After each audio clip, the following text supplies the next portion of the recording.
ಗ್ರಾಹಕರಿಗೆ ಮತ್ತೆ ಬೆಲೆ ಏರಿಕೆಯ ಬಿಸಿ ತಟ್ಟಿದೆ. ಪೆಟ್ರೋಲ್ ಡೀಸೆಲ್ ಬೆಲೆ ಮತ್ತೆ ಏರಿಕೆಯಾಗಿದೆ.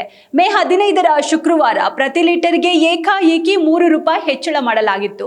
ಇದಾದ 3 ದಿನಗಳಲ್ಲಿ ಮತ್ತೆ ಪೆಟ್ರೋಲ್ ದರ ಏರಿಕೆ ಮಾಡಲಾಗಿದೆ. ಈಗ ಪ್ರಸ್ತುತ ಬೆಂಗಳೂರಲ್ಲಿ ಪೆಟ್ರೋಲ್ ಬೆಲೆ ₹107.12 ಏರಿಕೆಯಾಗಿದ್ರೆ ಡೀಸೆಲ್ ಬೆಲೆ ಈಗ ₹95.4 ಹೆಚ್ಚಳ ಆಗಿದೆ. ಅಲ್ಲಿಗೆ ಒಂದೇ ವಾರದಲ್ಲಿ 2 ಬಾರಿ ಇಂಧನದ ಬೆಲೆ ಏರಿಕೆ ಆದಂತಾಗಿದೆ. ಈ ಮೂಲಕ ದೆಹಲಿಯಲ್ಲಿ ಪೆಟ್ರೋಲ್ ಬೆಲೆ ಈಗ ₹98.64 ಹೆಚ್ಚಳವಾಗಿದೆ. ದೇಶದ ವಿವಿಧ ನಗರಗಳಲ್ಲಿ ವಿವಿಧ ರೀತಿಯಲ್ಲಿ ಬೆಲೆ ಏರಿಕೆ ಆಗಿದೆ. ದೆಹಲಿಯಲ್ಲಿ 87 ಪೈಸೆ, ಕೋಲ್ಕತ್ತಾದಲ್ಲಿ 96 ಪೈಸೆ, ಮುಂಬೈನಲ್ಲಿ 91 ಪೈಸೆ ಹಾಗೂ ಚೆನ್ನೈನಲ್ಲಿ 82 ಪೈಸೆ ಹೆಚ್ಚಳವಾಗಿದೆ.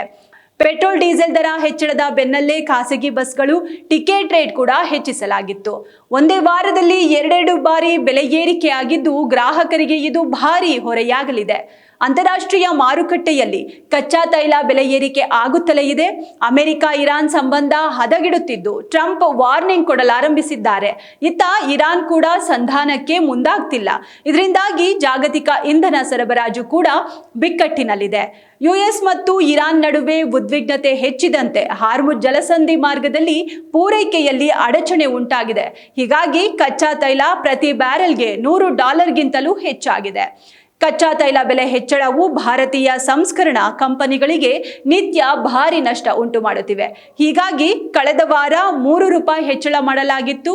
ಈ ದರ ಏರಿಕೆಯು ತೈಲ ಕಂಪನಿಗಳಿಗೆ ಶೇಕಡ 25ರಷ್ಟು ನಷ್ಟ ತಪ್ಪಿಸುತ್ತೆ. ಈ ಬೆನ್ನಲ್ಲೇ ಹೊಸದಾಗಿ ಮತ್ತೆ ದರ ಏರಿಕೆ ಮಾಡಿದೆ.